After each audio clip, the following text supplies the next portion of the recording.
Iki lho rek, tarifnya yo.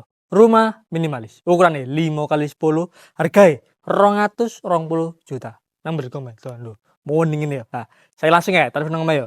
Nah, sebelah kiri kene iki ono pagar taneme, ambek ono roster ngene. Iki dicat ben bedo ngene ben nambah kesan estetik ya. Nah, saya iki langsung lanjut mrene.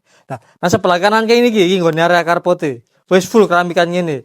Engko mobil opo sing iso mlebu engko pen tepak dhewe yo. Nah, sing pasti bentuk fasad depan omahe lah. Iki ono batu alami ambek lampu nih moncot ning ndukur ngene yo. Nah, saiki langsung menggok sebelah kiri kene iki. Nah, iki krane ready kari nguntir tok mana game sepeda utawa mobil ya. Iki bentuk pilar itu wis full kran kayak ngene. Iki topian sisan padha ambek wong yo. Nah, saiki langsung lanjut mlebu mrene. Nah, Bob, si Mas, si, busen rek, aluminium, rayap, kata das.